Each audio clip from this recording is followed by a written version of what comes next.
Good afternoon, good evening, wherever you are in this great country of ours. North side, south side, east side, west side. Welcome, one and all, to this edition of Bethea'S Byte Reloaded. I'm Ernest Bethea, the last outlaw. Thank you all so much for joining me. And a quick shout to Monday, everybody who watched that special Monday edition. Just to see where I stood within the chaos and the drama. Thank you for sticking by my side. Thank you for sticking with this little engine that could, because like I said, without you, this thing doesn't run. Now, I know we've got a lot to get to, and in fact, right now, we are under a verdict watch in the case of the state of Wisconsin versus Taylor Schabusiness. More on that as we go through. But right now, I have not one, not two, but three missing persons cases for you. Then they all started out as Amber Alerts. One continues to be one. So we're gonna go ahead and get started right now. We're going to start in the great state of Texas. On your screen is Kamarian Lee. He is 10 months old. At the time of his disappearance, which was reported on the 21st, he stood about 2 feet 11 inches tall, weighs around 25 pounds. His mother, Alicia Rain Lee, is also considered missing and endangered. She's 23 years of age. She stands about 5 feet 3 inches tall, weighs 160 pounds with brown hair and blue eyes. If you have any information on the whereabouts of Kamarian Lee or his mom, Alicia Rain Lee, please do not hesitate. We want you to call 911. Get in contact with the National Center for Missing and Exploited Children at 1-800-THE-LOST. That's 1-800-843-5678. Or get in contact with the Doerman Police Department at 405-321-1444. Again, that number for the Doerman Police Department is 405-321-1444.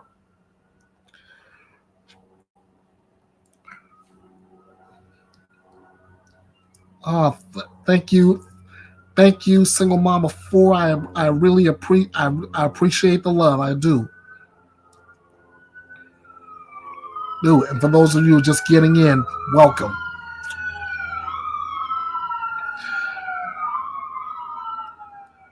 We're gonna move on from the state of Oklahoma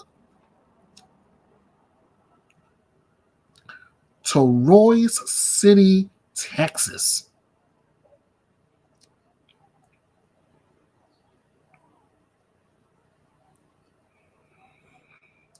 On your screen is 16-year-old Kaylee Sellers. She's missing out of Roy's City, Texas at the time of her disappearance, which was reported on July 22nd. She stands at 5 feet 3 inches tall, weighs 110 pounds, with black hair and green eyes. She was last seen wearing a white Colorado hoodie and black pants. Listen up, Texas, because when the Amber Alert was out, it was issued for the following counties. Listen up. They need your help here.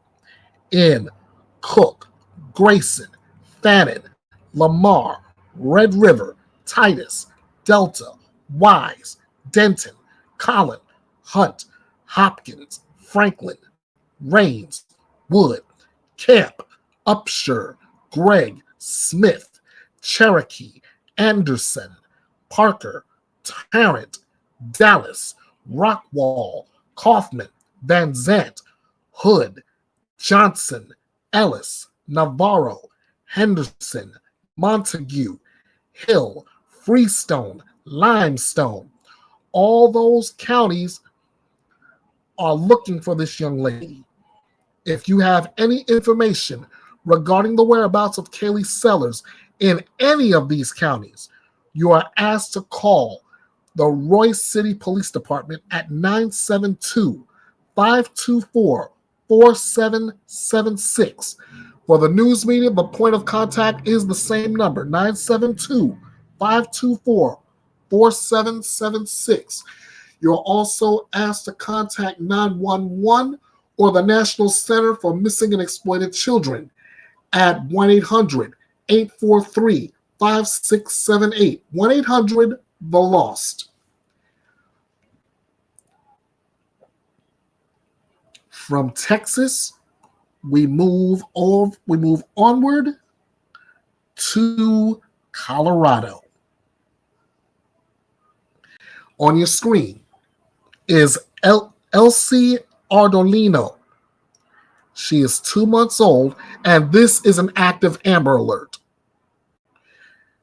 She's 2 months old, no height, no weight listed. She was taken by her non-custodial parents at the 1000 block of West Galenas Drive in Pueblo, West Colorado. Law enforcement believes the child is in danger. So the non-custodial parents are Ashley Ardolino, 39 years of age, standing 5 feet 4 inches tall, 150 pounds, with brown hair and brown eyes. And the non-custodial father, is Luis Novelo Rojas. He stands 5'1", 160 pounds, with black hair and brown eyes. If you have any information on the whereabouts of Elsie, Ashley, or Luis, please, again, do not hesitate. Call 911 immediately. Contact the National Center for Missing and Exploited Children, 1-800-THE-LOST, 1-800-843-5678, or you can call the Pueblo County Sheriff's Office at 719-583-6250, 719-583-6250. You can remain anonymous, but your help is most definitely needed on all 3 of those cases. As always, I say this a lot. If you see something, please say something. Woo, we got a lot to get to today. I originally introduced this as 3 women, 3 cases, and a likely angry audience. Hold on, Single Mama 4 once again is putting that number up again, 1-800-THE-LOST. Use that, please utilize this phone number to find those three young ladies, those three kids, and bring them back home safe and sound.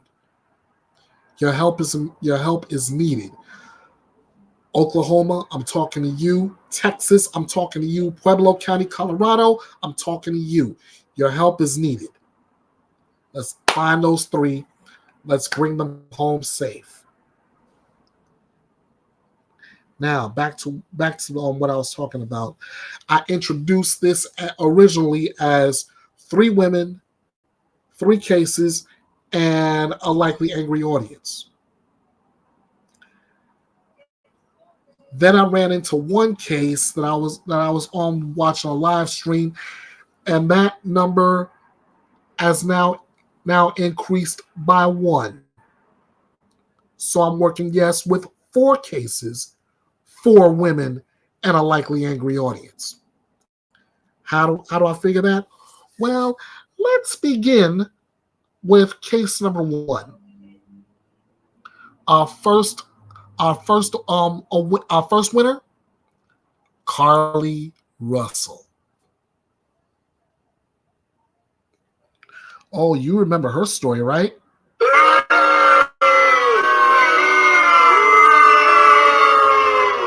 My sentiments exactly.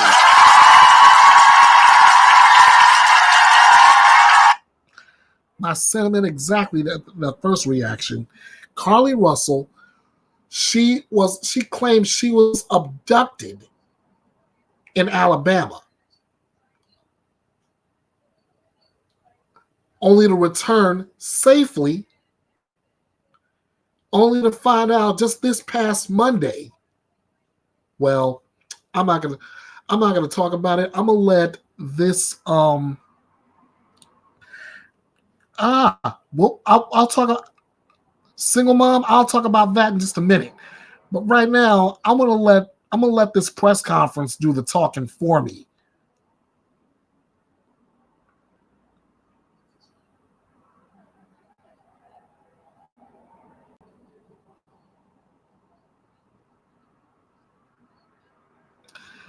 But before I play said press conference, I want to make sure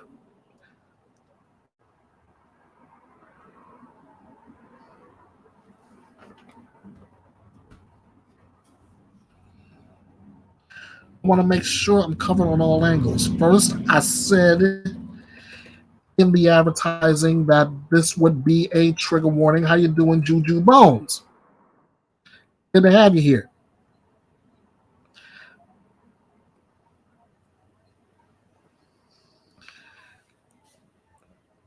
So now I'm covering myself on all bases before I start showing off anything. Hey, all of these stories that you're seeing here today, yeah, you're gonna get ticked off. Something's gonna set you off. Now that I've got that part, where's my disclaimer? Yeah.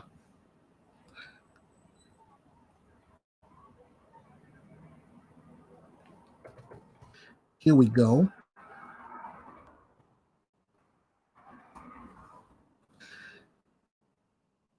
All right, here's your disclaimer. And now that I'm covered, here's what we got. Here's what we got in Carlee Russell's press conference. Good afternoon. I'm Captain Keith Escaliba with the Hoover Police Department. We're here today to provide an update in the Carlee Russell investigation. Chief Nick Durzis will read a prepared statement that will provide an update in this case. After reading the statement, we will have time for a few questions related to the case. Keep in mind, this is still an ongoing investigation, and there are some questions we simply cannot answer at this point. With that, I'll turn it over to Chief Durzis. Thank you, Captain. Yes. Good afternoon. Thanks to everyone for attending again today. I want to thank the members of our department and all of law enforcement who played a role in the investigation of this case. Last Wednesday, July 19th, we held a press conference and provided you with the facts of the Carlee Russell disappearance. We told you the investigation was ongoing, and we helped you determine where Carlee was during the 49 hours of her disappearance. Today I've talked to and received a statement from Mr. Emery Anthony, attorney for Carlee Russell. Mr. Anthony has scheduled a meeting for Carlee to meet with investigators early this afternoon, but then I received an email stating that a statement was being provided by him on her behalf. Mr. Anthony asked that I read the statement entirely, which I will do now. My client has given me permission to make the following statement on her behalf. There was no kidnapping on Thursday, July 13th, 2023. My client did not see a baby on the side of the road. My client did not leave the Hoover area when she was identified as a missing person. My client did not have any help in this incident, but this was a single act done by herself. My client was not with anyone or any hotel with anyone during the time she was missing. My client apologizes for her actions to this community, the volunteers who were searching for her, to the Hoover Police Department and other agencies as well, as to her friends and family. We ask for your prayers for Carlee as she addresses her issues and attempts to move forward, understanding that she made a mistake in this matter.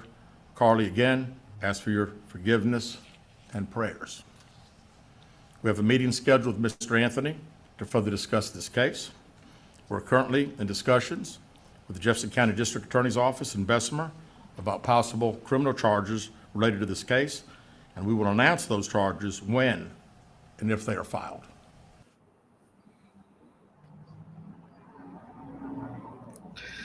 I paused it just for this.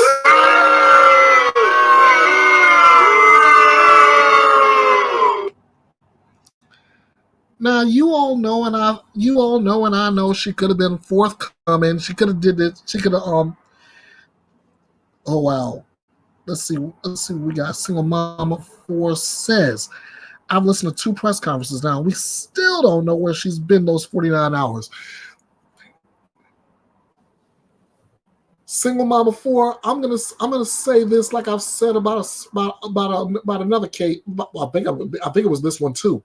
There are more questions than there are answers. And right now, the only one that has those answers is not the Hoover Police Department, but Carlee Russell herself. So, but I continue with this. But I continue onward with this. All right, with that, we'll take a few questions. As Officer Hale said, when I call on you, please state your name and your affiliation. Yes, sir. Keith Mims, WAGG 610 100.1 FM Summit Media. Chief, do we at this time, or does the Hoover Police Department know the whereabouts of Carlee Russell during that 49-hour period that she was supposedly missing? Now, as I said the other day, was talking facts and everything. If I said anything today, it would just be speculation. Actual facts, we do not. Aaron Llewellyn, WBC 13. Can you tell us what her motivation was for doing this, if you can? I wish I could tell you. I think only Carlee knows, and maybe her attorney now, but again, the statement that we received from him does not indicate any. Brittany G on WBRC, can you give us an idea of what charges you may be filing against her? That would strictly be up to the district attorney's office.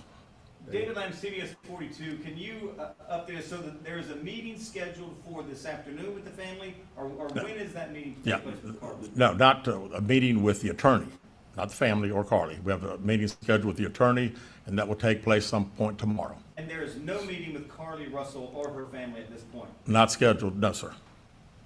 Bria Chapman with Fox 6. What's next to close the investigation? Well, again, we want to talk to Mr. Anthony tomorrow and see if he has any more to discuss about the case.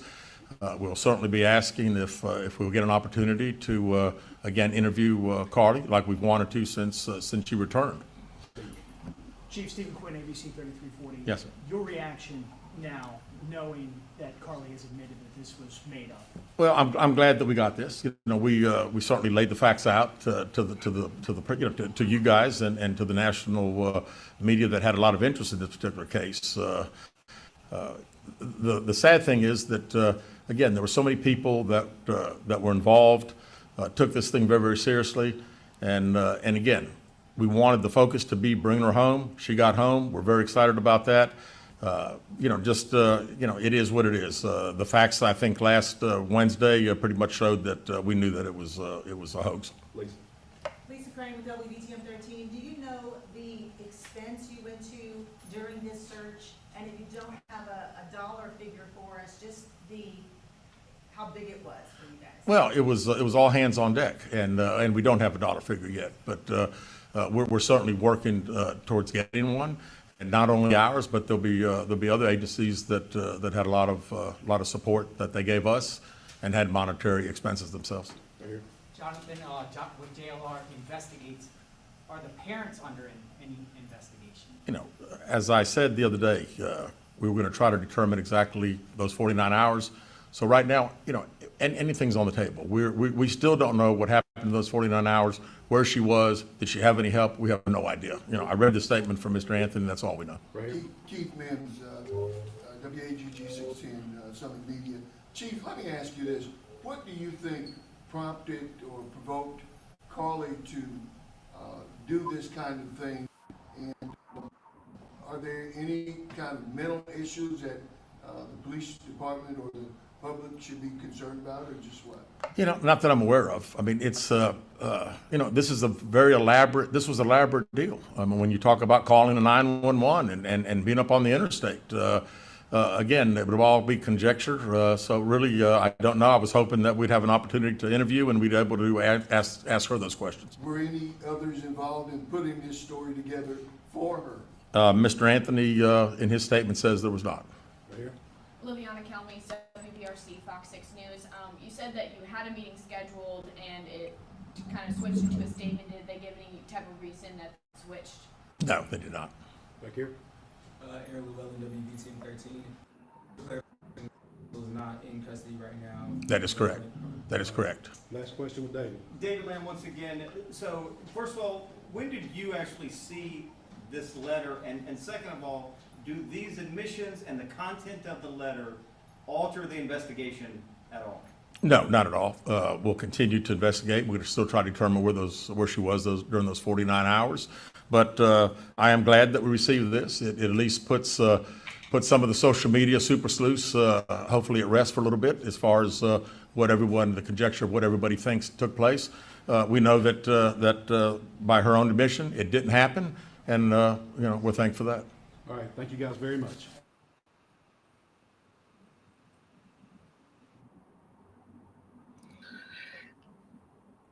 As I stated just minutes ago, that there's still more questions than answers. And I'm still waiting on the answers to those questions. Like Single Mom said, one of those questions being, where was Carlee during those 49 hours?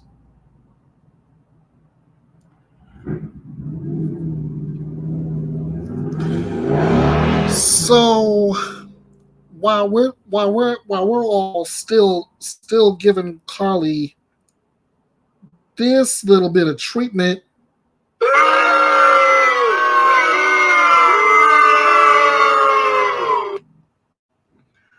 we're gonna stay on top of this until we get the answers we're looking for. Who we got? Oh, we got Sav in the house. How you doing, Sav? I'm good. How are you today? I'm all right. All right, let me go ahead and get that. There we go. I thought I'd come up and keep you company. Well, I appreciate it. I do. My goodness. I mean, this Carlee Russell case, as I said, it's crazy. Oh yeah. Mm-hmm. I've also said that there are more questions and answers, and I hope that we'll be able to get those questions answered between now and the time likely that charges will be filed against her. Well, I'm seeing on the Facebook group that charges have already been laid. That it's not confirmed, but it seems to be that there was media camped outside. I think Jefferson County or something like that, court or whatever. But they seem to have moved off by now. But what my thought is on this is, like, the moment that they said that there is charges pending, to me, I don't think the 49 hours has any relevance anymore. The focus to me is more about the fact that she's faked a disappearance, she's faked a child not being around.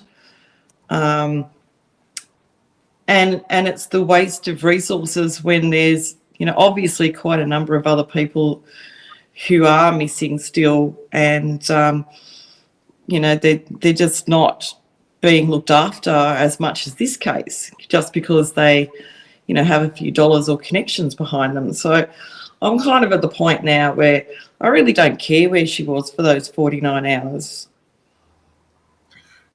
I'm kind of siding with you on that, but still, that's one of those questions that we have yet to answer about. And you also mentioned about the fact that she faked the fact that, one, she was abducted. Two, there was a child on the side of the road that, I mean, come on, there's a lot there that's not even touched.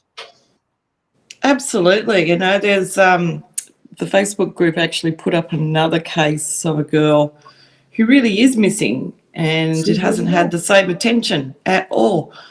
So they want to get some more focus on that one. I'd have to. I'm on I've got 2 iPads, so I've got one iPad that's on jury watch at the moment, so I can't really go looking up this other case for you. You're on verdict watch too? Oh yeah, I put an hour on that one. I'll predict an hour, so we're already 32 minutes in. Yeah, this is like the people are saying that. Don't tell me. Let me guess. The case is Wisconsin versus Taylor Business. Business. I gotta learn to sprechen Sie y'all, right? Being an Aussie. we're on verdict watch with that one too. I believe they're about 29 and a half minutes in. I got 33 here.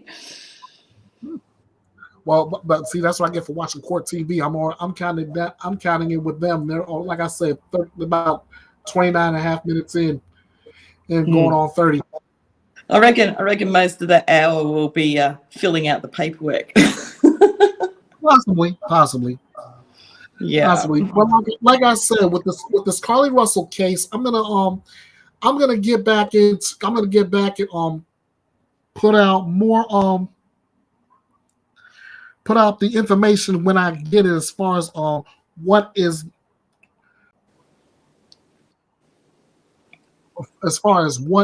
she being charged with, why she faked and fabricated all this to I believe it's just to get attention. It is attention seeking. I had someone on another another YouTube channel, which is I can't really reveal the name, but it is a black channel, and some of the language on there, I'm a bit confused because they use the N-word at each other, and I'm a bit confused about that because I kind of thought that it wasn't a good thing to be using that word. I'm a little bit more reserved on that. So that's why I just thought it was more respectful to refer to people as like African Americans or something like that. But, maybe that's just me. But I mean, look, when I saw that press conference yesterday from Hoover, and then they read out that statement from the lawyer, my first reaction is this: she's not sorry. This is something that the lawyer has written to mitigate the situation at hand. So she's not said a word. So this is not her apology. This is her lawyer acting on her behalf, for the key words. Given me permission. So she's given him permission to say what he likes to make it sound good. I totally agree with that. And I mean, if it was her, it would have came straight from her. That wasn't the case. It came from her through her attorney. Well, she's only agreed to the wording.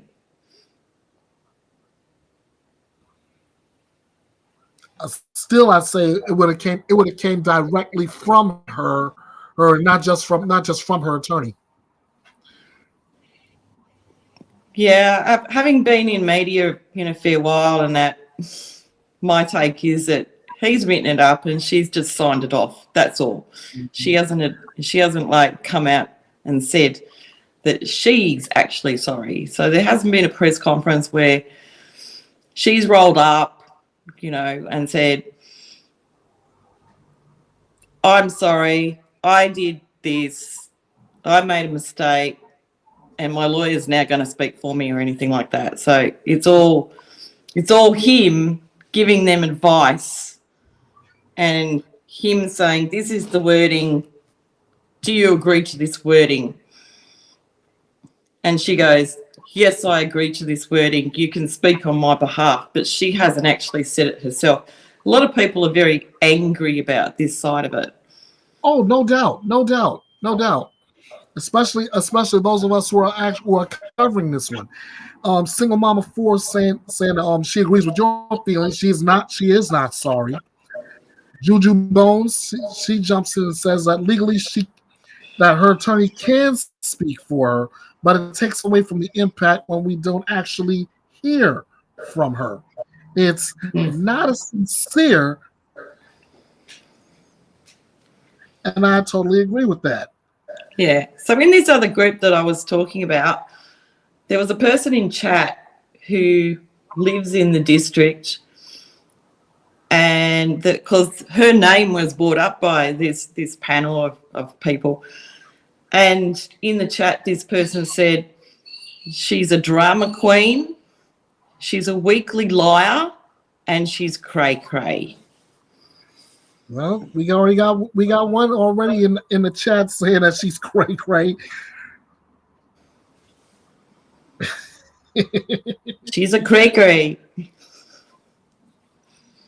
Go figure that one.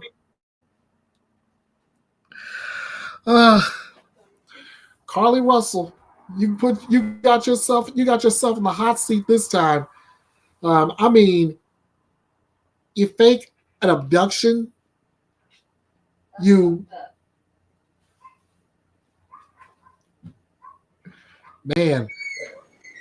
my wife said exactly what I wanted to say. Not what. I agree with Juju. She needs her butt busted. She really does. The amount of resources that they have, put into this case, drones, helicopters, dogs, almost unlimited resources of manpower. Yeah. It has to go into the $500,000 mark. I was thinking the exact same thing, that because she can be sued criminally, she can be sued civilly, and that's a heavy. If and when they sue her civilly, that's gonna be a heavy price tag. Well, I mean, it is a Class A misdemeanor, and then there's all these people out there also that are going, oh, yeah, just give her community service. No, community service is not good enough on this occasion. That other woman, she ended up with, 18 months jail in a different state. So obviously, your states have got different rulings and everything like that.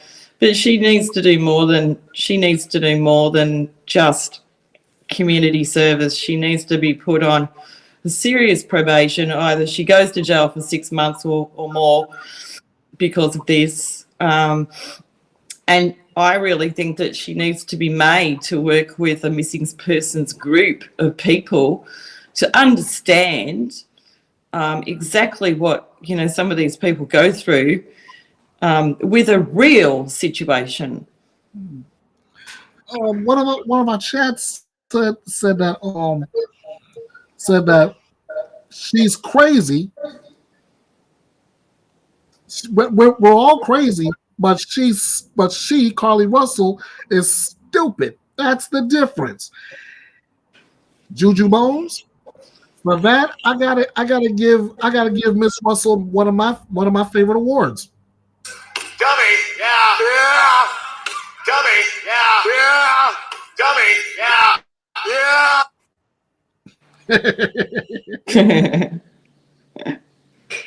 I've been itching to do sound effects for certain cases, but now that I got them, I'm having a little bit of fun with this. In fact, I got another one I'm going to be booing heavily in a little bit. And another case, I've got my dummy award just waiting on her too. But right now, I'm going to go ahead and I'm going to jump right into guess who.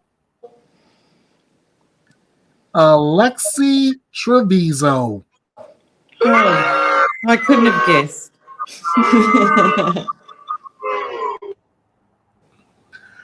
But I can say this though.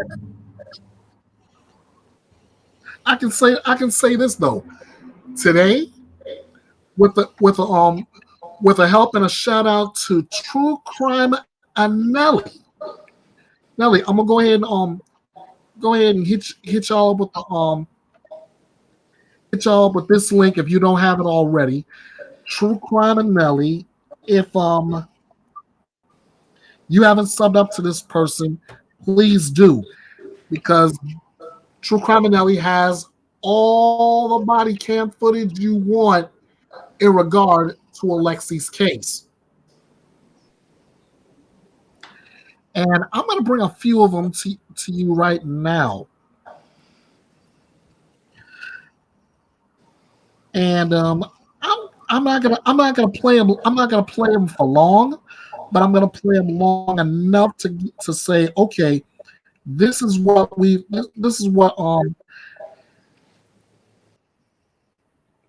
everybody has been everybody's been got all the body cam footage from the hospital or seen certain interviews, and there were certain interviews you may not have. So I'm going to start off with the interview detectives with the triage nurse, and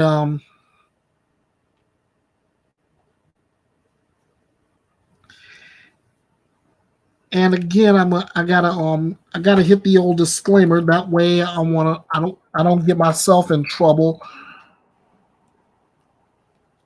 And for all of you subscribe to True Crime and Nelly, you guys rock. Okay, here's that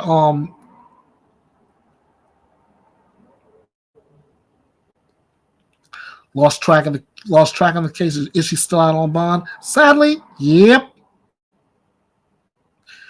All right, here's that copyright disclaimer. And now here's that I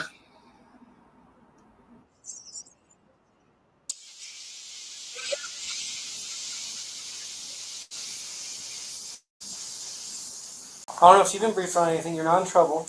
An incident happened in January on the 27th of this year. Do you remember it at all?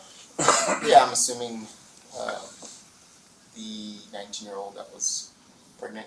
Right. Yeah. Can you tell us what happened, what you did with it, what from the beginning, from like when you first saw her to when you last? Sure. So I triaged the patient. Okay. Brought her to our triage room, asked her some of the intake questions, and then moved her to a treatment room. I probably started an IV, gave some medications. Okay. Anything else? What was her chief complaint? Chief complaint, if I can remember. I think it was abdominal pain or flank pain, something like one of those two. Do you remember what treatment room you moved her to? Possibly two. I think it might have been room 2. Okay. Yeah. Anything helps you remember that? No, just kind of thinking of the layout of the ER. Gotcha. So you triaged her from, did you bring her in from the waiting room? Yeah. Okay, so you brought her in from the waiting room, took her in the treatment room, and then, you triaged her, you just got her chief complaint, did vitals? Chief complaint, vitals. I believe the doc came in and kind of did a quick assessment in the triage room before we moved her back to a treatment room. Then from there we gave her some pain medication. She started feeling a little better, and then she said she needed to go have a bowel movement, and that's kind of when the whole thing happened. So what did you do after that? So when she went to do the bowel movement, where were you at? Initially I was at the nurse's station, and then Bethea. at some point I went and kind of checked on her, knocked on the door, seen if she needed anything. She denied. She said she didn't need anything. Did you hear anything? You're here? Oh, wow. Bethea, the jury's After back. a while I started hearing, so I probably checked her. Oh, this is break. Hold on, let me stop this real quick. And then I just kept hearing paper towel dispenser.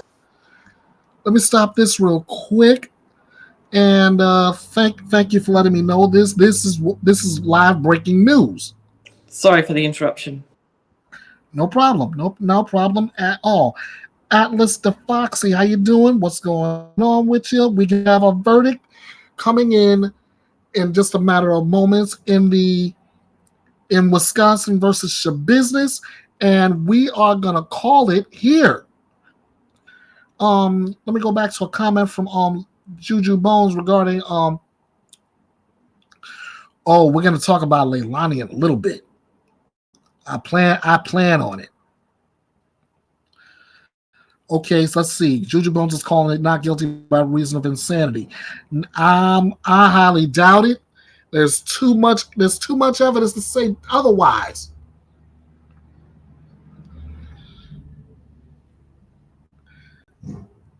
There's too much evidence to say otherwise. I'm calling a flat guilty on all 3 counts. Sav, what are you thinking? I think that she's a goner. Yep. All right, by the court TV count, the deliberation just lasted a mere 38 minutes 14 seconds. Usually a deliberation that quick. I'm gonna unmute my TV just to get all this. Because this jury has reached a verdict. We are waiting for the jurors to come in. Stay with us. We will get you inside this courtroom. Oh, they're going to commercial break as we're waiting for the jury to come into the courtroom. 38 minutes 14 seconds. Now, I'm no expert, but usually if a jury deliberation lasts that quick, it's never good for the defendant. Let's see. Juju Bones says she doesn't see premeditation. Atlas to Foxy. Yes, this is an actual court case that we're breaking news on. Wisconsin versus Taylor Business. She's charged with 3 counts, including what was it? Intentional homicide, intentional murder. Let's see. Juju, don't get me wrong. I hope she's gone away forever. I know this woman is textbook insane, and she is right. It's never good, especially when a jury goes out and just a little over a half hour later they're back with a verdict. And single mom is siding with me, guilty on all counts. Okay, so she's guilty. She's guilty on all counts. They're going to start tomorrow at 9:15 because he's got some things to address with counsel. But they polled the jury, and it's unanimous. Oh boy! And, I mean, what else could it be? What else could it be with this? That's quick. Atlas to Foxy, thank you so much. I appreciate it. Every new subscriber, all of you. I love you guys. So like I always say at the end, and I will say this again at the end. Take that I love you, pass it around. I mean it from the bottom of my heart. Oh, with a mostly female jury? What? Yeah, there's 4 men in the jury. 4 men. Oh my God! Now I'm a little skeptical. Now I'm a little skeptical.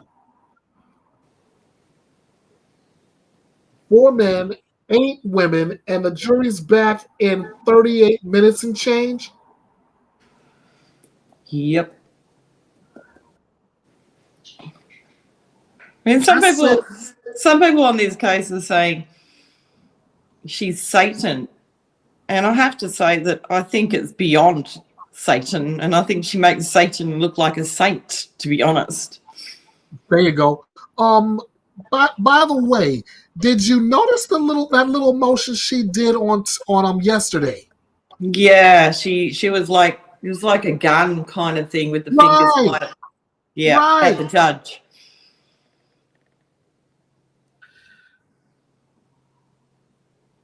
Okay, that's 2 different cases here. Single Mama 4 says your business took both her victims' head. Yeah, that's a fact. Juju Bones said that Lori Daybell is the devil. I totally agree with that. Oh my gosh. I'm dying to know. I am dying to know what this verdict is now. Now that I know what I know here. It's actually a shame that Wisconsin doesn't have the death penalty on this one. Because even what my feeling is, like, the death penalty as like a chemical death penalty would be too good for her.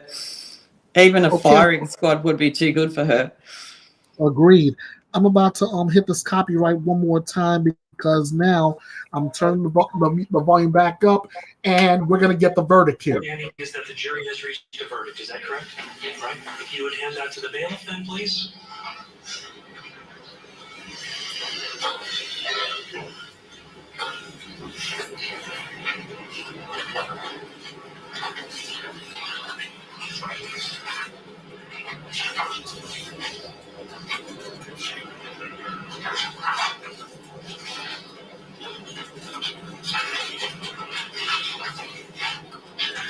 Okay.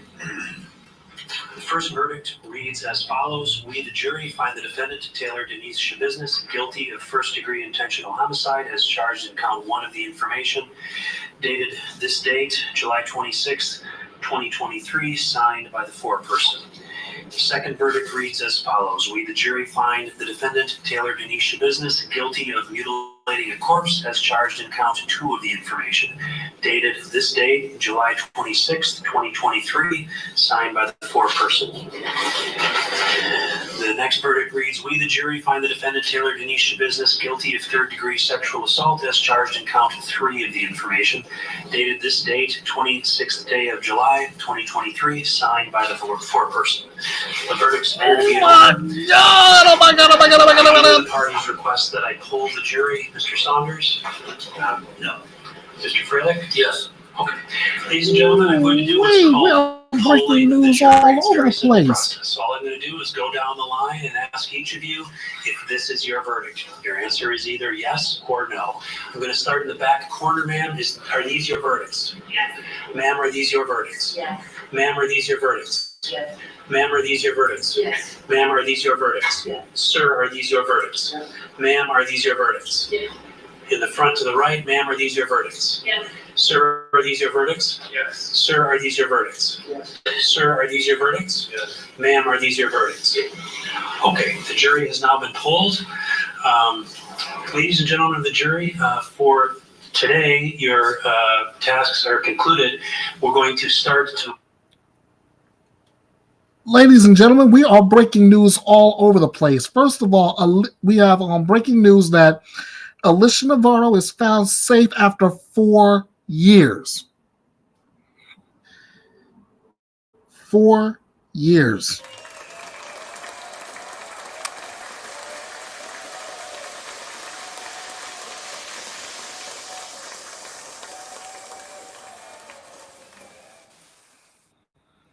And second, you may have just heard it.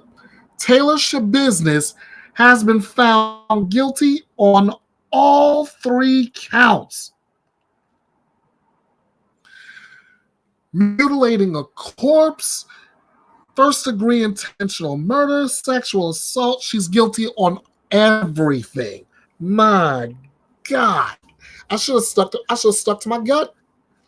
When I instead of backing off when I heard the makeup of the jury. But the judge kept polling. Ma'am, is this your verdict? Yes. Ma'am, is this your verdict? Yes. Sir, is this your verdict? Yes. Yes. All of them saying the same thing. Looks like Taylor Shabiznis is about to get the business, if you know what I mean. Woo! Well, once they go into the next phase. Yeah, the next phase is likely the sentencing phase. So what's going to happen next? What does her future hold? I don't think she has a future. Go ahead, Steph. I don't think she has a future. I really don't. Like, this woman really needs a death penalty, and there isn't one in Wisconsin, which is a shame. So the most they can give her is life. Which means she gets to rot behind bars. Which is a shame, really.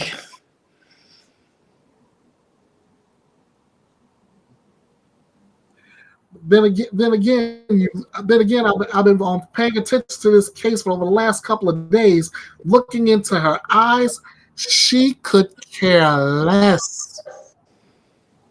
Well, she said that she enjoyed it. Proof positive. Mm.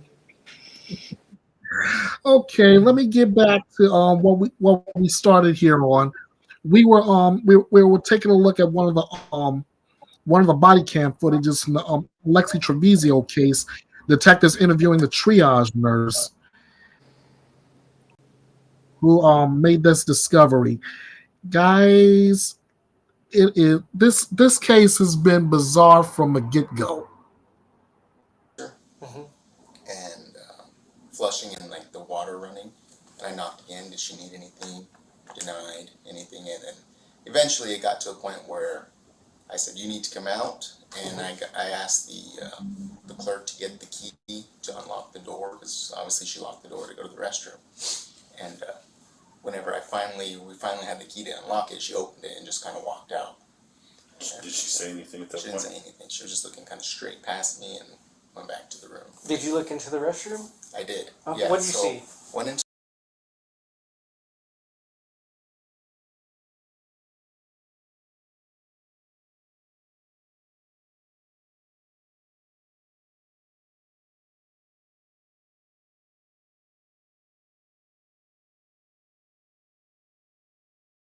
So I said, "You okay? What happened?" And she said, "I'm on my period," she said. And she walked out. And then I went in, because at this point we had already received the positive pregnancy lab test. When was that? I couldn't tell you the exact time, but I know prior to that, we got a positive pregnancy test on her. Okay, prior to the bowel movement, did you tell her that y'all got a positive? No, the doc hadn't been in there to tell her yet. Okay, okay. Yeah, so went in there, and I did look into the trash can at that time to see if there had been anything tossed, but the liner was fresh and completely empty. I didn't pick up the can, obviously I would have known, but I just looked in the can and there was nothing in there. It was a fresh liner. So there's no trash in the there liner? was nothing in there, yeah. Do you know if they keep fresh liners? Because I know some places they put there's usually new like a liners roll. in the bottom of the trash can, and then they put the liner in and then take the trash out. Right, that way when they change it, they can just put a fresh one in. So yeah, there's usually a roll or a bunch of extra liners at the bottom of the trash can. So you said there was blood on the floor, and it looked like some parts of it looked like it had been Right, it looked like it had been wiped up. Well, and you said on the wall. Was there any on the toilet? I think there might have been some at the bottom of the toilet. I don't remember if there was some like on the actual seat. Okay. No.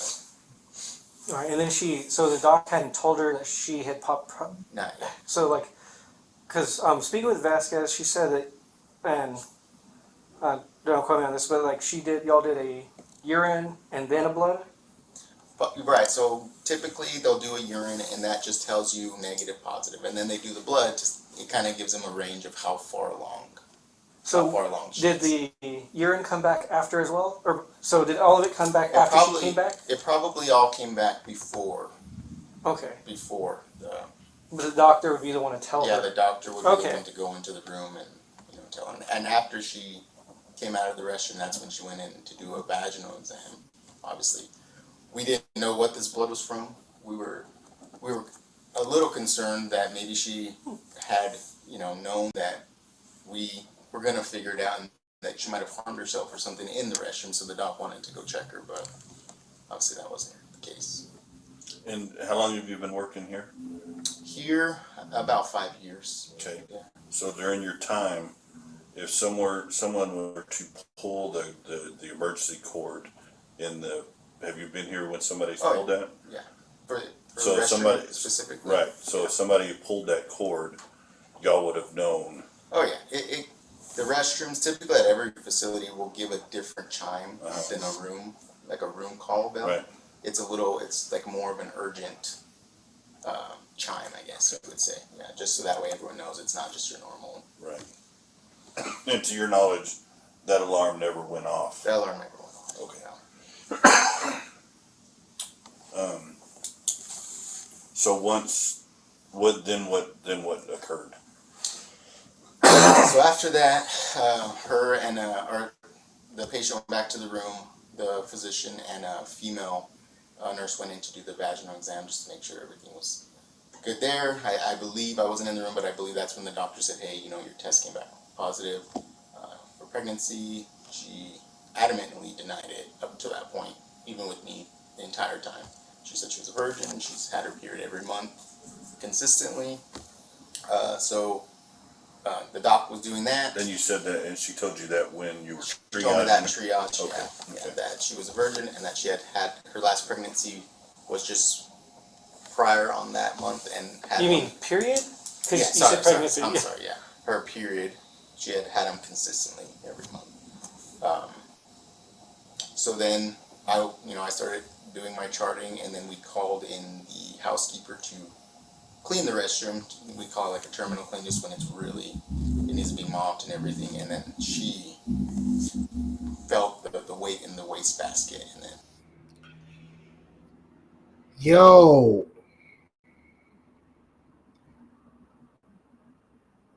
You guys hearing everything I'm hearing?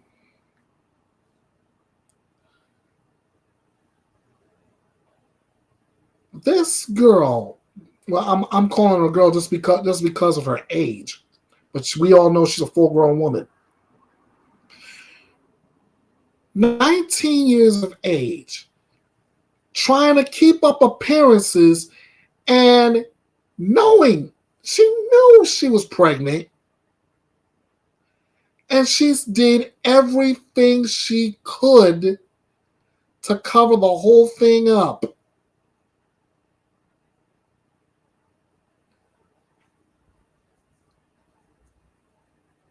She knew she was in trouble, but again, tried to cover it up as hard as she could. I don't get it.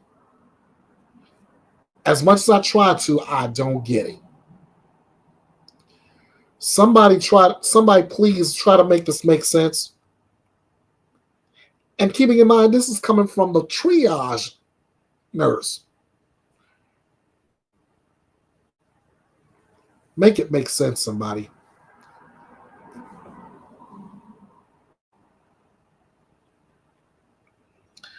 Sam, you have anything to say about that? Gosh.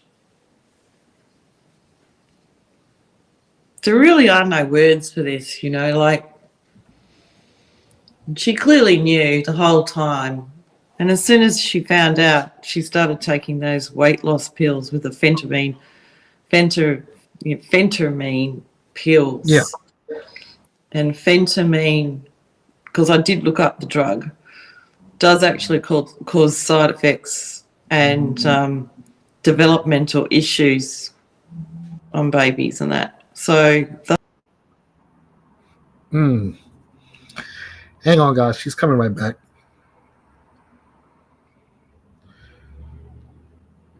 Attributed to the child having issues. Mm-hmm. The child being born at only 5 pounds is 2 pound underweight. 2 pound for a full-term child. You're right. So if she wants to, and her crafty little lawyer, who isn't on the defense side, he's not doing a bad job really in that sense, wants to go suing a hospital, and I believe from what I've seen out there in rumour internet land that one of the doctors or a doctor on this case did have his licence taken off him due to the morphine thing.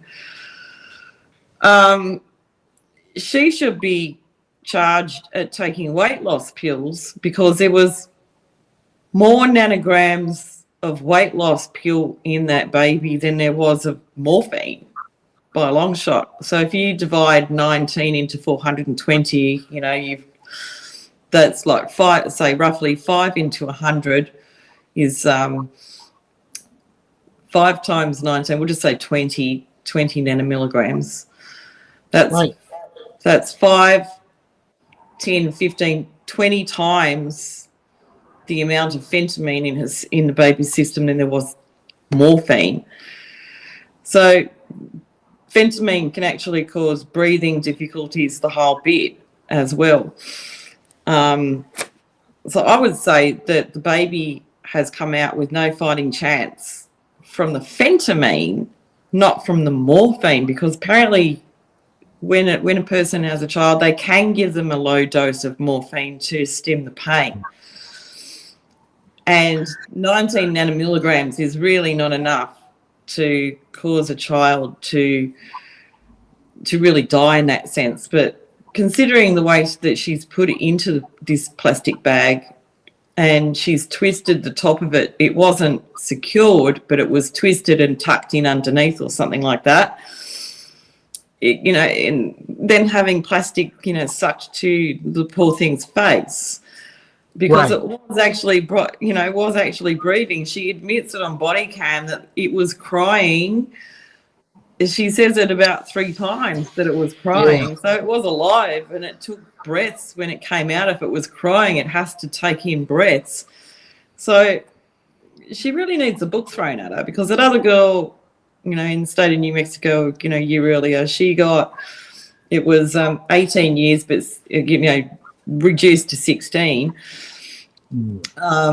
This girl really needs the full 25. I totally agree, and Single Mama 4 agrees with you on that too. Because like you said, if Alexis Avila got that same treatment a year prior, and plus her baby lived, right? That's the only saving grace about that case, that the baby survived. I'm trying to decide right now if I should continue playing this particular body cam and let you watch the rest on True Crime and Nelly's channel, or should I go on to the next story? The next woman that's gonna set us off.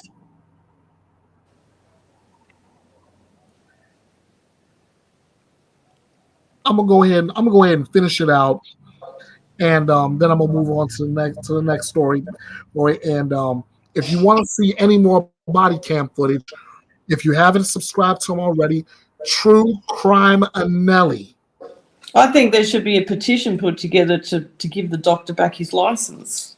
I totally agree with that too. Here's more with the triage nurse. That's when we found the baby and then moved it into the trauma tube. Did you find the baby? Did you see the baby? I saw the baby.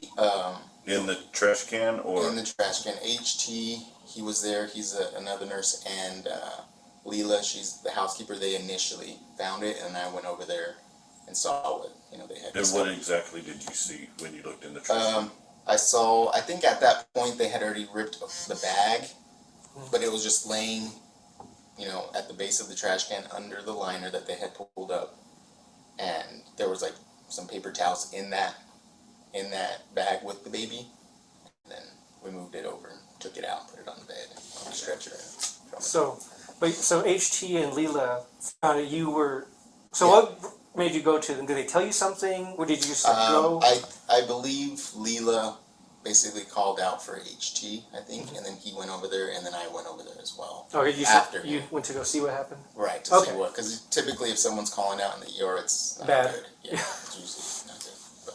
Well, and you said you've been working here 5 years, so. Yeah, I've been working here about 5 years. So you're already prepped for something bad? Well, not necessarily like this. This is definitely unusual for us, but yeah, for bad stuff. If you hear someone kind of calling out, you always go check to see if they need help, basically. Yeah. And could you tell if the baby was alive or they did not look alive. They did not look how they looked. But also, I think the time had passed since she left the bathroom and it being in the bag, it was just. How long do you think that was? Maybe like 10 or 15 minutes. I just have a guess. I don't know. And after the doctor went in and told her she was pregnant, did you have any other contact with her after that? With the patient? Mm-hmm. I might have went in to have her sign some paperwork, but that was probably, we had to transfer her to get OB care and post. Did you have any contact with the baby after that? All we did, we brought the baby up, we called the doctor obviously out of the room from her exam, and we came in, kind of, doc assessed the baby and, basically determined it was not viable to completely work the baby and all that, so that was about the extent of it. Okay. So and then your last contact was doing paperwork to transfer her out? Yeah. Okay. Do you know of anybody else that would have had contact with her that we should talk to? Marina Perez, she was the house supervisor. And that's probably about it. What does she do? She came in and I don't exactly remember. She had a form of paperwork that she was helping fill out with. Oh, so she's filling out paperwork. Yeah, with the patient. Did you see anything in the hallway? Any type of blood droplets or blood from the bathroom to the trauma room? Did you see anything? I believe there was maybe from footprints or something. There might have been blood coming from the restroom to back to her room. All right. Is there anything you think we should know about that we haven't asked?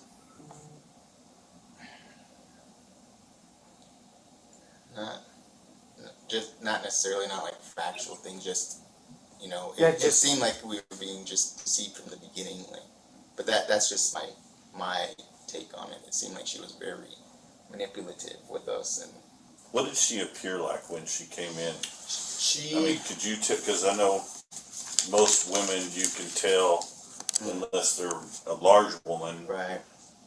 She's a petite girl. Could you tell that maybe she was pregnant or? I could not. She was very, what would be the word? Not necessarily standoffish, but anytime you asked her to lay down, she would kind of maneuver away from you almost. It seemed like, thinking back, she wouldn't want you to kind of, it was at least what it seemed like to me, she didn't want you to discover, that she was pregnant. And she wore really baggy clothing. And she wouldn't sit still for you. I'm sure she was very uncomfortable too, but yeah, she wouldn't allow you to do it. All right. Can we get a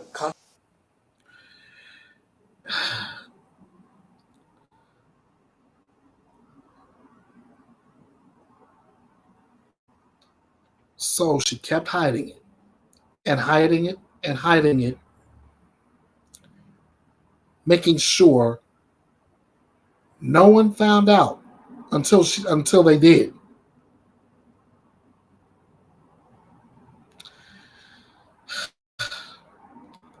I don't know what else I can tell you with this one.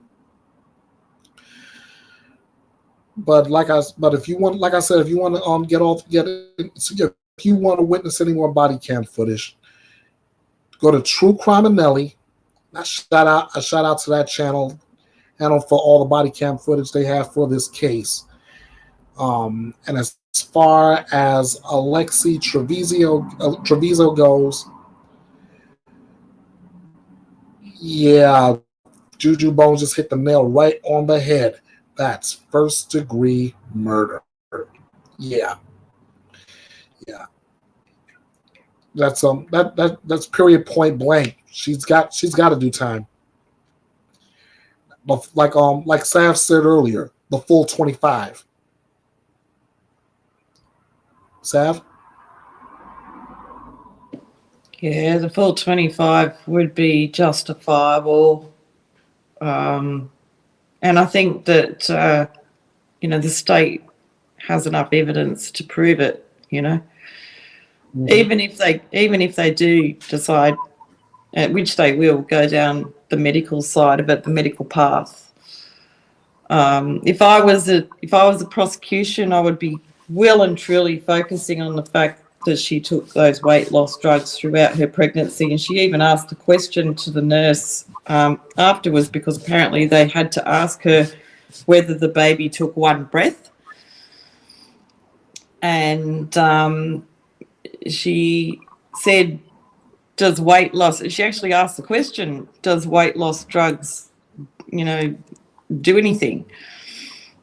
Something along those lines. I'd have to go back and check that somewhere else. I forget where I found it now, but, in that sense, it only makes sense as a prosecution for the state to go down that path and focus on that it causes, defects and problems and breathing issues and things like that. And that she was obviously fully aware that she was pregnant, trying to conceal it. And in that sense, they've got I think they've got a very strong case. I think that the defence has a very weak case in this. But as I said, he's doing a good job in trying to make it the hospital's fault. But it really isn't the hospital's fault. When you've got someone that walks in, they say they've got a back problem, and then they say that they're a virgin and they've never had sex before, and then they do a pregnancy test and they haven't even had time to tell her that she is actually pregnant, and then she runs off to a bathroom and they disconnecting her from an IV drip to do that. Well, I mean, that's pretty unusual, because normally a hospital, if they put you on a drip, they don't disconnect you just to go to the bathroom. Mm-hmm. Juju Bones has got a lot of different comments here. First off, she asks, 25 years, is that the limit? Honestly, I would assume that on a murder case like this, the penalty would be life. That's insane. I totally agree. She also says she hasn't followed this case that closely. Well, like I said, you've got the link to True Criminelli's channel. You got you have all the body cam footage there, and some of it could trigger you. So this is my personal trigger warning to you if you decide to go that route.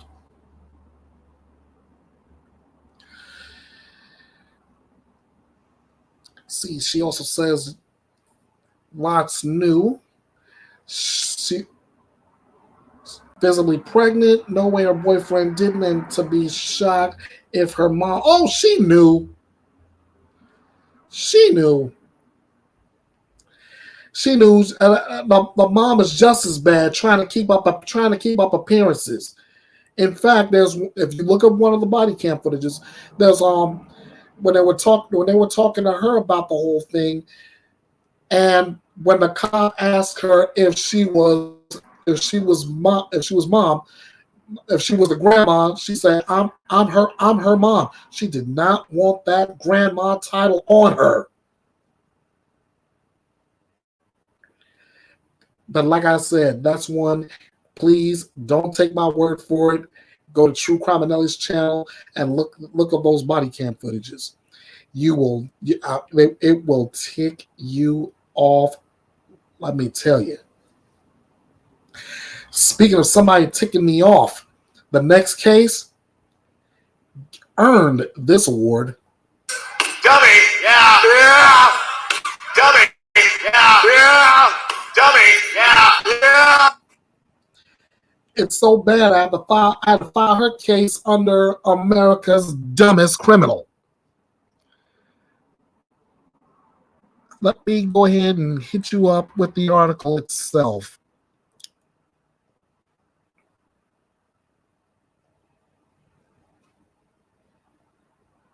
A mom from Florida used a fake Hitman website in an attempt to kill her 3-year-old son and allegedly paid $3,000 for the murder. I am not reading this like it's a movie script. This is legit, and it's out of Florida. 18-year-old Jazmin Paez was arrested last Tuesday after she allegedly solicited an assassin using the fake website rentahitman.com to kill the toddler before last Thursday. The Miami-Dade mom is accused of submitting pictures of the boy and the specific location he was going to be at. Investigators who were pretending to be the rented killer spoke with Paez to find out more about her plan, which was when she agreed to pay out $3,000 for the brutal murder. Authorities were quick to arrest her after matching the IP address to her home and talking to the toddler's grandmother, who verified the child was the intended target. Friends, there she is. Before I continue the article, I'm going to let you guys have at it. Sav, I'm going to start with you. Well, it seems to be that this article says that they've used this website a number of times to arrest people like this. So maybe that's a good thing, you know. I agree. I totally agree with that. Totally agree with that. Here we are with another person who doesn't want their toddler, you know, where there's plenty of people out there that would take a toddler that can't have a toddler of their own, unaliving their toddler. I know there's only a couple people in the chat, but I'm gonna take a page out of allegedly with Brittany J's handbook. Shout out to you, Brittany. I love you. Throw a 1 in the chat if you would take this 3-year-old into your custody. Give that child love. Give that child a good nurturing home. Oh, here's my one.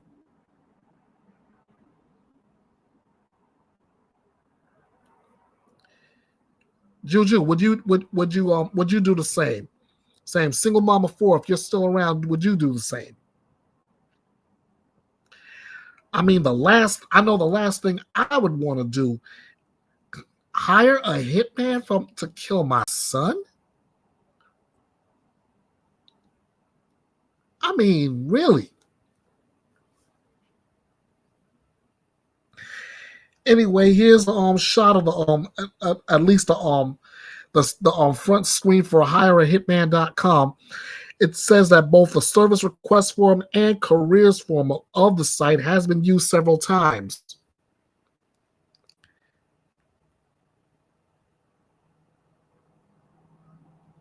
Paez was charged with first-degree solicitation of murder and third-degree using a communications device for unlawful use. At the time she was being held at the Miami-Dade jail, she has been out since then on a $15,000 bond. Now that, ladies and gentlemen, makes 0 sense to me. $15,000 bond for this?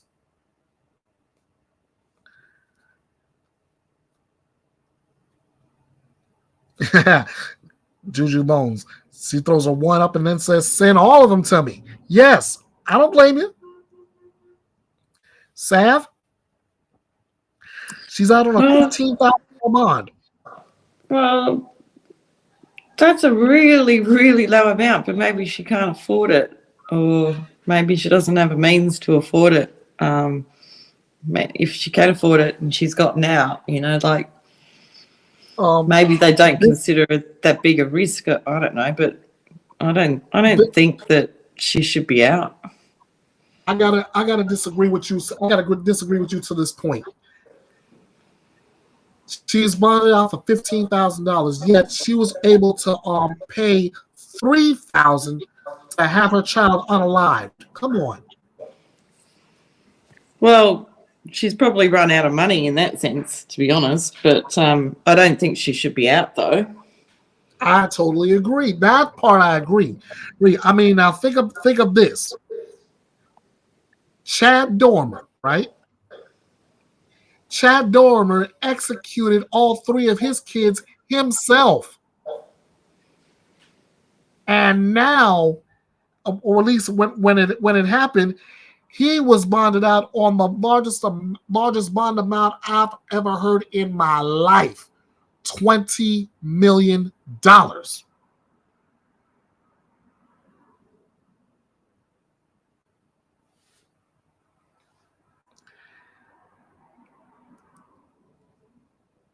I mean, it is a significant difference, isn't it? It is. I mean, totally to is. me, 15,000 is too low. Too low. I don't think she should have gotten bond at all. But then again, that's just me. I know a certain Well, other they're creator. always going to try for a bond, though, aren't they? Right? Oh, of course. Of Yeah. course. I know a certain other creator, I won't mention no names or point no fingers. He says the same thing. She shouldn't even have a bond. Again, the article goes on to say that the child, thank God, is in safe custody of his family. Robert Ennis, who operates rentahitman.com, tipped off the police after deeming Paz's request too urgent to ignore. Says that the ability to research names and addresses and verify that the intended target lived in a particular address, that to him is a red flag. If that information is corroborated, that is something that needs to be looked at, and that's why he referred it. He said the Miami-Dade police did not at first give serious consideration to his tip-off and threatened to issue a cease and desist letter if he persisted. As I've mentioned, both the service request form and careers form of that website have been used several times to arrest people. Earlier this year, a Tennessee Air National Guardsman was arrested after applying to be a hitman on the site. And last year, 2 years ago, 2021, a woman from Michigan admitted to using the website to hire a hitman for her ex-husband with an arranged payout of $5,000.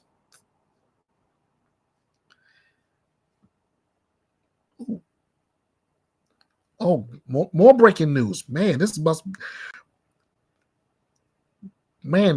today must be the breaking news capital of the world. Juju Bones says that this just in, an update is supposed to come in tomorrow in the case in the missing persons case of Michael Monkey Vaughn. And I'm looking forward to hearing that one. Thanks, Juju. But getting back to Jazmin Paez, $3,000 to take out your child. Really? You're going to do that? If you don't want the child, why don't you just give the child away? Give it to somebody that's actually going to care for it. Since you won't.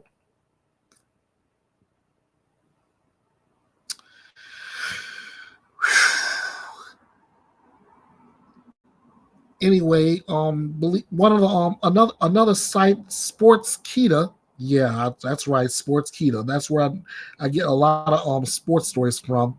But they were able to cover this thing as well. Said it was such a sad and terrible story, and that even a TikToker got involved. Tizzy ENT. I follow this guy on TikTok. He was on Twitter, and he posted this as well. The article says, as of now, the judge has granted the woman a bail on a bond of $15,000. The family has also reported that the toddler is safe, however. As the news broke on social media, everybody on the internet has reacted to the incident, with one even deeming the whole thing a sad and terrible story. Not only do I agree with that, but how many times must we say it? If you're not going to take care of the child, give it to somebody who will, right?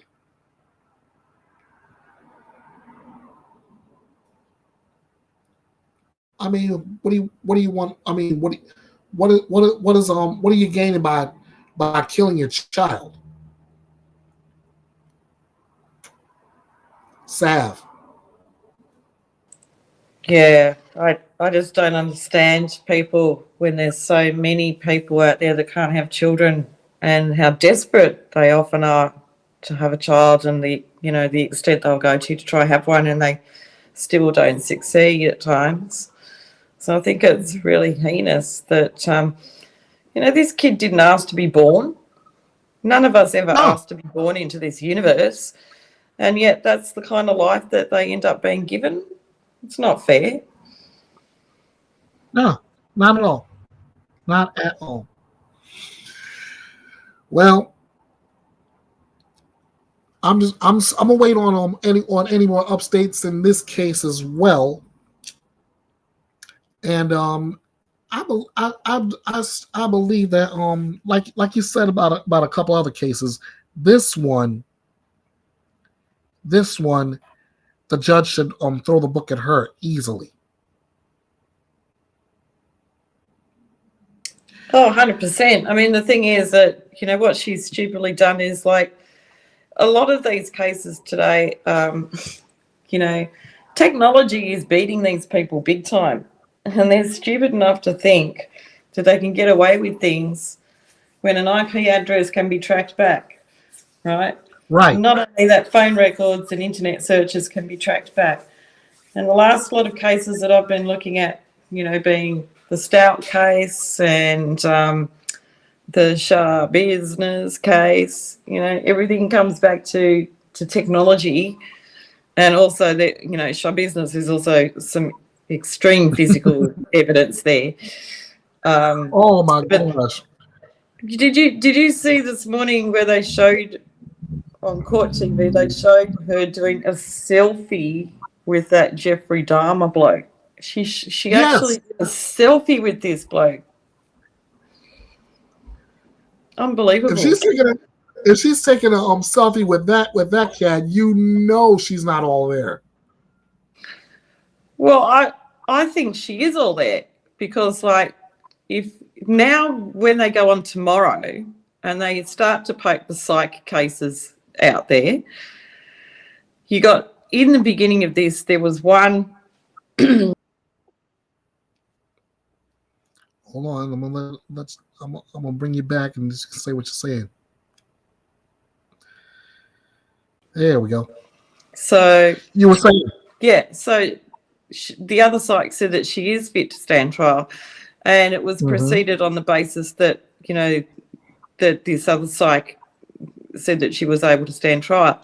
So in that sense, if you're going to actually go to the trouble of internet searching for a person of that type, being a serial unaliver, and then go to the trouble of so she has to have another device, another phone to take that photo, because it's her and a phone with a picture on the phone. So you've got to think about how you're going to do this to begin with. So it's not just like a magazine or something where you've got a picture of a magazine, you just pick up your phone and then take a photo that way. She's actually had to think about it. She's had to search for it. She's had to think about how she's going to take this photo and why anyone in their rightful mind would want to take a picture of themselves with a known heinous unaliver. It goes to show that she's quite proud of her motive. So I think she's very sane. So it's going to be interesting to see whether they go down this path of using that particular image to prove that she is sane.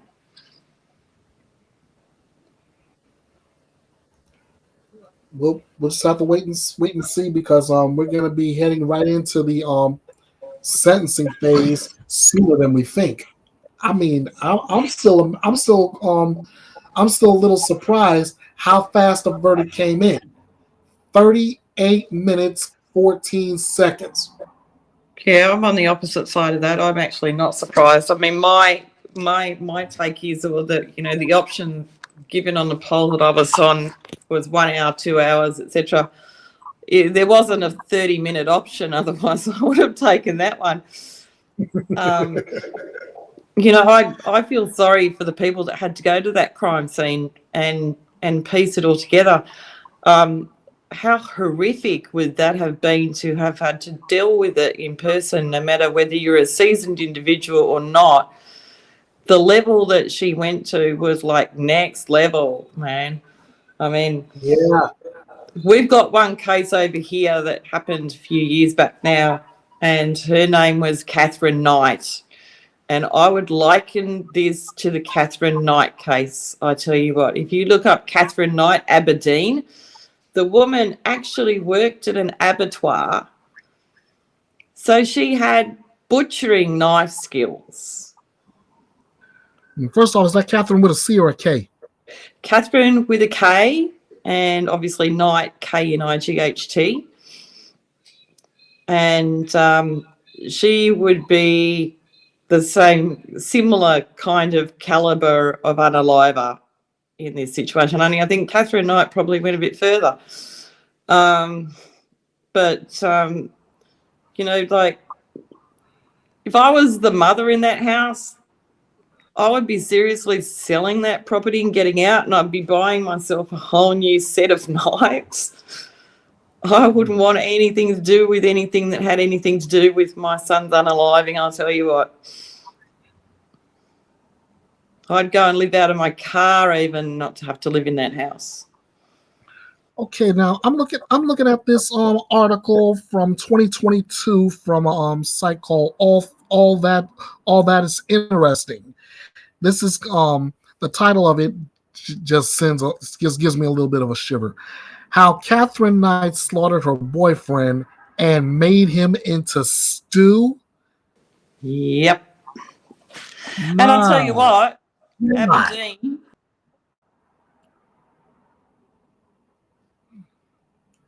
My goodness.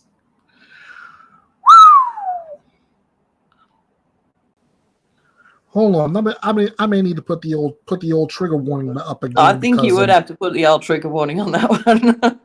Oh my God. If you saw the size of the little township of Aberdeen, basically it only takes you 5 minutes, not even, because of the speed limit at 50k, to drive in one side and out the other. It is that small. It's small. Yeah. Oh my gosh. It's the sub heading says that slaughterhouse worker Catherine Knight became the first woman in Australia to receive a life sentence without parole after she decapitated and cooked John Charles Thomas Price.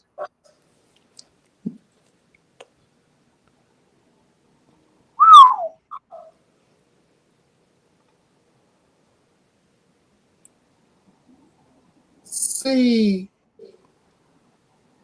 what Taylor Shabusiness did can be considered, man, what's the word I want to use? For lack of a better word, devastating. But I can go ahead and say at least she didn't take it this far. Well, she did in a different way, though. Listening to the testimony for what she did, it was unbelievably heinous what she did. You know, having a cooking festoon, but did she do things exactly the way that Shabusiness did it, though?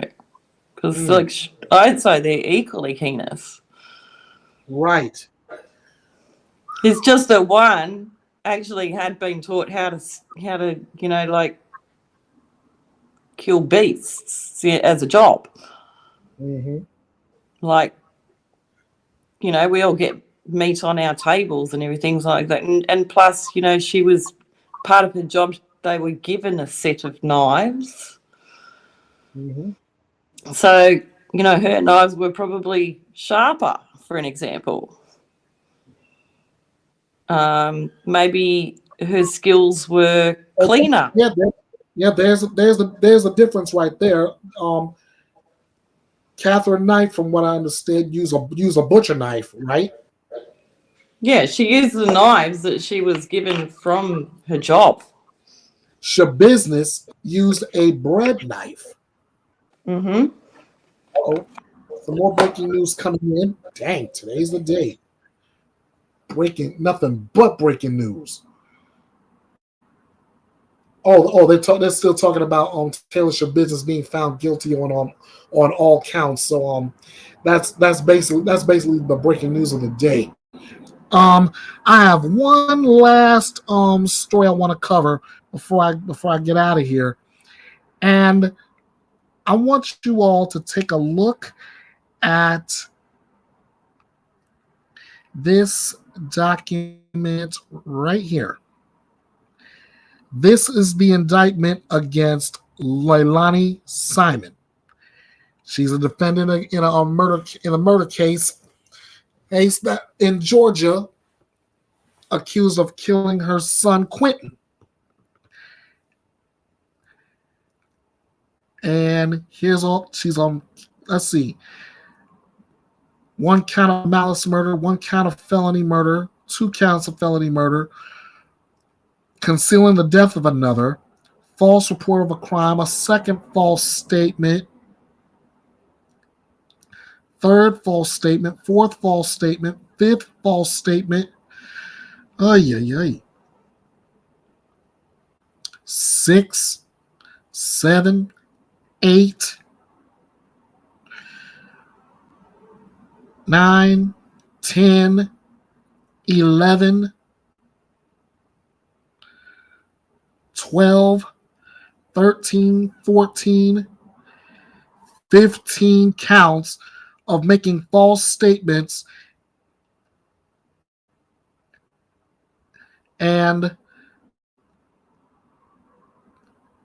if I can get that back, 15 counts of making false statements and 1, 2,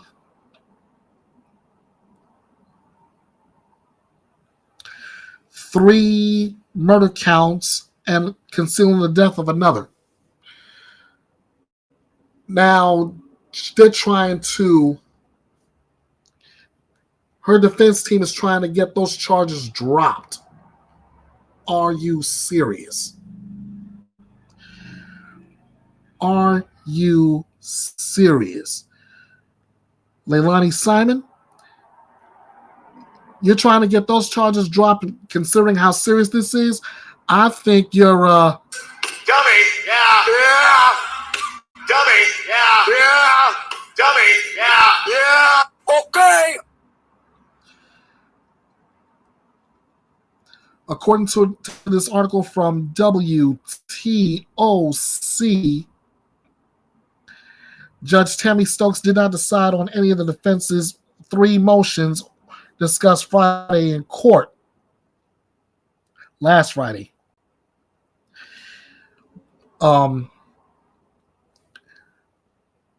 They're trying to they want to wipe out some of the charges in the 19-count indictment for Leilani Simon. And I honestly, I don't see it happening. This is too big. This is too big. The charges, this is serious charges here. I mean, this is her son, whose remains were found in a dump.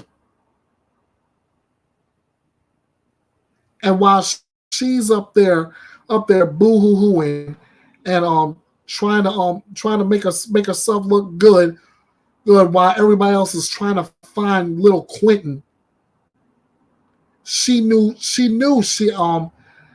hiding the fact that she may have killed him. All the more reason why she's being charged with malice murder, felony murder, concealment of the death of another. And then on top of it, she's got more false statements on this as far as charges are concerned. She's got more false statements stacked one on top of the other. 15 or 16 counts total. And she wants those charges dropped. Really? What do you think, Sav? Nah, negatory, premeditated, found herself a drug dealer beforehand, obviously drugged the kid before doing whatever she did to it. And all that. That's got it's got the Letitia Stout vibe, don't you think? Oh, I was thinking, believe it or not, I was thinking that. But you didn't say it, I did. I said it first. You're right. Oh my gosh. It's weird. It's weird. That's the kind of that's what kind of vibe it's giving me. And we know what kind of woman Letitia Stout was. She would continuously lie on top of a lie, on top of that lie, on top of that lie, on top of that lie. And eventually she got busted.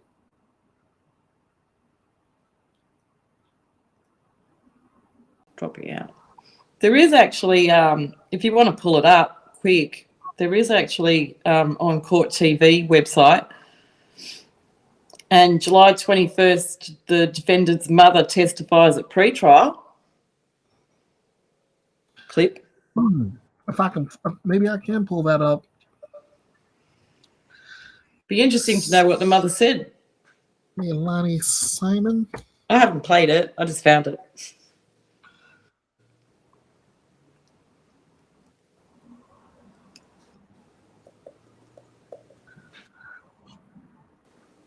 Yeah, I turned my daughter into the FBI.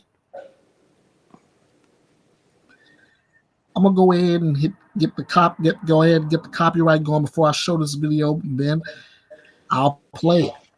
And considering we don't know what it's going to say, we'll just do the old trigger thingy in advance in case. You're so right about that. I'm getting good at this. I appreciate it. With your help. First off, here's the copyright, ladies and gentlemen. All right, and now again, trigger warning. What you're about to see, it may be triggering to your mental health.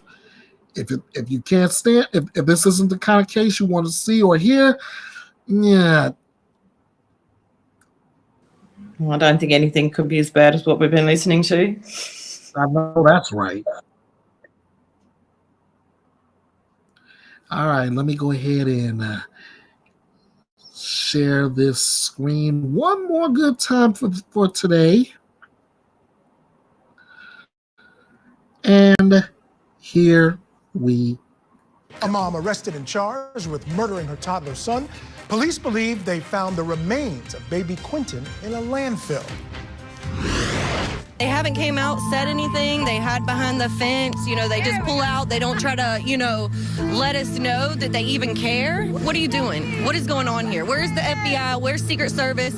Somebody needs to find this baby and lock her up. This afternoon, Chatham County Police Department detectives arrested 22-year-old Leilani Simon and charged her with malice murder, concealing the death of another person, false reporting, and making false statements in connection with the disappearance and death of her son, 20-month-old Quentin Simon. She has been the sole suspect from the beginning. She doesn't deserve a Thanksgiving, quite frankly, if I can go off script a little bit. Quentin deserves that. We start in Georgia, where remains found Friday in a landfill are believed to belong to missing toddler Quentin Simon. Now, Simon was reported missing by his mother last month. Quentin's mother, Leilani Simon, was arrested yesterday. She's being held on charges of malice murder, concealing a death, and false reporting and making false statements. The remains are now at an FBI lab in Quantico, Virginia, where they are working on getting a positive identification. Leilani Simon is scheduled to be arraigned tomorrow.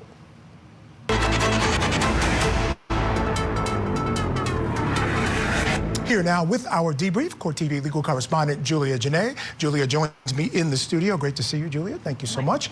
All right, now we're learning that Leilani's own mother says that she is the one who turned Leilani in. So that's new. Tell us about that. Michael, this has been a saga. 47 days of waiting to understand what happened to Quentin Simon and the scrutiny being there at the home where he was last seen. That's the home that's owned by his grandmother, Billie Joe Howell, who was actually in legal custody of this little boy. But we know Leilani Simon and her boyfriend, Danny Youngkin, they were actually taking care of him inside of this home as well. But we're hearing the reaction from that grandmother, who not only says that people have unfairly said that she may have been involved. We now know from police this is the only suspect that they plan on arresting, according to their own words at the press conference, Leilani Simon, the mother of this child. But take a listen to Billie Joe Hollowell speaking out on a podcast, Voices Behind the Wall, about what led up to her daughter's arrest yesterday.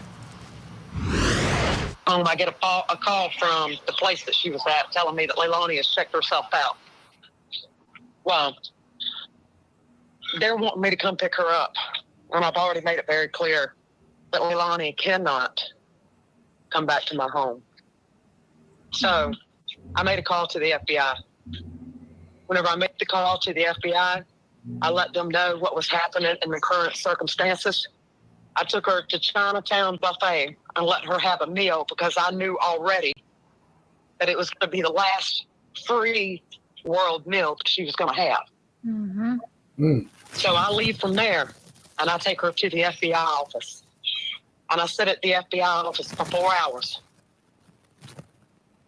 And I hug her and I tell her that the best thing she can do is just be honest and tell the truth. Now, Leilani still at this time is holding to her words that she didn't do this. Now, because of the way I feel and the way I believe, and because of the circumstances that has happened over time, I don't know that I can believe my daughter. But there is a part of me that wants to. Again, that was the voice of the grandmother of Quentin Simon talking about taking her own daughter to essentially the police station, turning her in and watching her get taken. And honestly, when that happened, I believe that might have been the best thing that could have happened.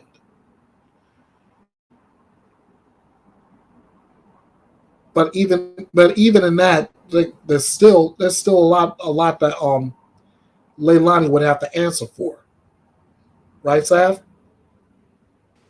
Well, I have to pay credence to this woman because, like, you know, she's actually engineered it that she's going to take her daughter out for her last meal, and then drive her to an FBI, office. So it takes a lot of guts to turn your own kid in, I think. Yeah. That would have been gut-wrenching for her to have to do it, but also at the same time, she's had the fortitude and the gumption to get off her butt and make it happen. She really deserves a medal of some kind, or some kind of humanitarian award, because she's done that. Because, like, not many people will turn in their own kin. And Juju Bones is hitting the nail around the head. She's like wondering how could Billie Joe Holloway how could Billie Joe stomach doing that? Oh, it would have been a difficult task, Yeah, really difficult task.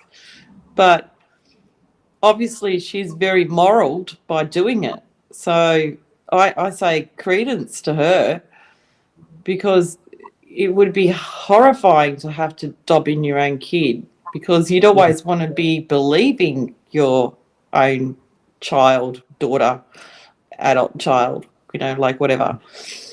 You wouldn't want to be disbelieving them in any time. So to do that, 100% credence to this woman for having the gumption and the fortitude and the courage and the bravery to take her in, and she said she still hugged her and everything like that. So she's encouraged her daughter to do the right thing and be truthful. So even though she hasn't been truthful, she has tried her utmost as an upstanding community person to bring an end to it, and a quick end to it, What a smart woman. Amen to that. All right, so basically that's gonna wrap this thing up. First off, I want to send a huge shout out to the anchoring team at Court TV: Julie Grant, Ted Rollins, Judge Ashley Wilcott, Michael Ayala, Vinny Politan. I want to shout out to all them and their crew of reporters. They do such a great job covering these trials extensively. I'll have the result from a likely sentencing of Taylor Shabusiness. Hopefully with their help, likely she'll get the justice she deserves, which will likely be a life sentence behind bars. You know what? To be honest, I cannot think of a deserving sentence for this woman. I don't think that any sentence that they give this woman is going to be something that she deserves. She deserves far more than what they are able to give her.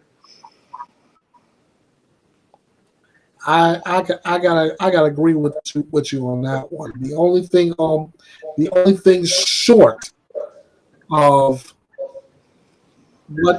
what she could get, Wisconsin doesn't have it, and that's the death penalty.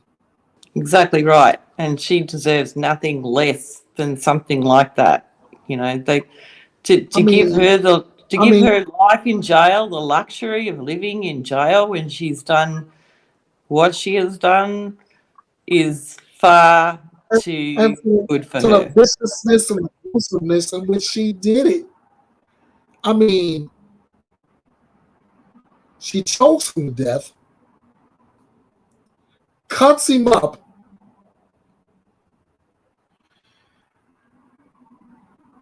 good grief! I can't even finish off that last charge.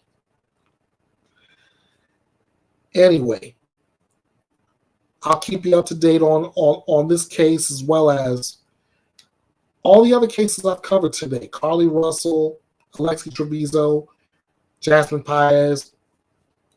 I'll update you on Taylor Business's sentencing. Updates on the missing persons cases that was covered. And again, I want to shout out Arctic Fox True Crime for that breaking news. Alicia Navarro found safe after 4 years. Thank God and hallelujah to that. Oh, wow. And I want to thank all of you. As I've said many times over, you guys are what makes Bethea'S Byte Reloaded run. I'm going to go ahead and quickly hit this, and I'm going to get out of here. So if you want to get in contact with me, here's how to do it. This is me on Facebook. Bethea'S Byte Reloaded True Crime. Hey, Bethea, before you dash. Sure. The other group that the Carlee Russell group started was Find Alicia Dean Watts.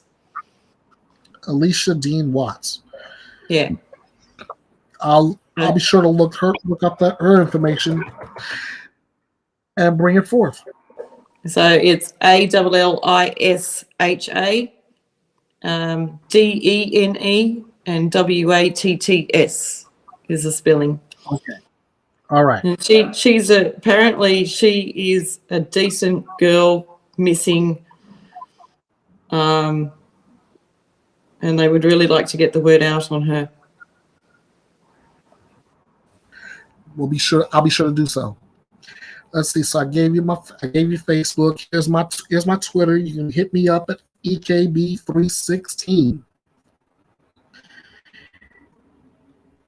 Everybody here on these YouTube streets, you know I'm not the hardest guy to find. You know, all you gotta do is look for the double B's with the word reloaded in the middle.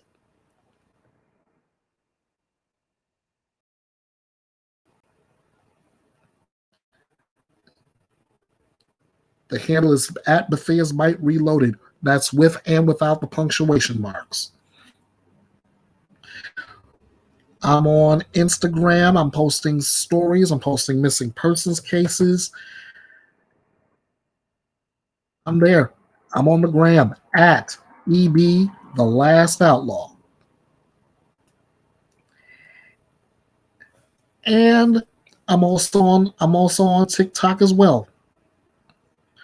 Well, sure, I use it for entertainment, but I also post missing person stories, and I post up news stories as well. So if you're looking for me on TikTok, I'm there. King of Hearts 316 2021. And if all else fails and you want to get in contact with me by email, I'll be more than happy to respond.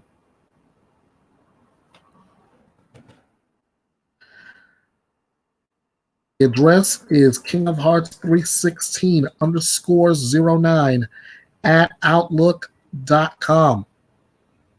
There you are. That's how you can get it. That's 6 ways. That's 6 ways to get in contact with me, ladies and gentlemen. And I look forward to hearing from you. Again, thank you. If you haven't done it on the way in, please, oh please, be sure to smash that like button. Be sure to share this out on your social media. Subscribe if you haven't already. Already gained 1 new subscriber. And drop comments. I look forward to hearing from you all. And again, you guys are the key to you guys are the key to this thing. So again, I thank you so very much. You don't know how much it means to me, and I look forward to doing this every week, same time, same place. Sav, you are great support. Thank you so much. Oh, thank you for your other video and mentioning me in your other video. I'm very touched about that, and that was very special. Thank you so much. I mean, I do like coming on here to try and, you have an open panel, and I do like to try and help you build an audience too. So, you're doing your very best to put messages out there in a very good and logical fashion. So, thank you for consistently having me back. Thank you for doing it.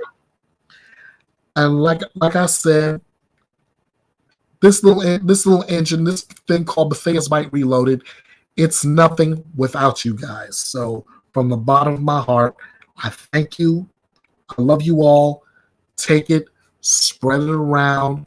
Be sure to be good to yourself. Be kind to yourself. Be kind to others. And I want to see you all back here. I would love to see you back here.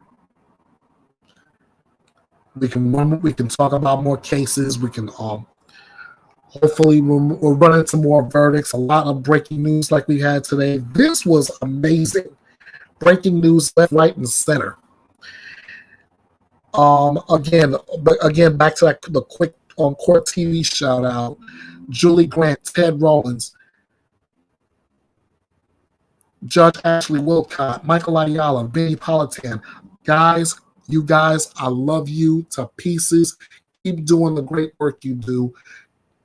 Everybody that's been in the chat, Sav, everybody that comes up on the panel, I love you guys from the bottom of my heart. Let's do this again next time. Until then, Ernest Bethea, the last outlaw, signing out.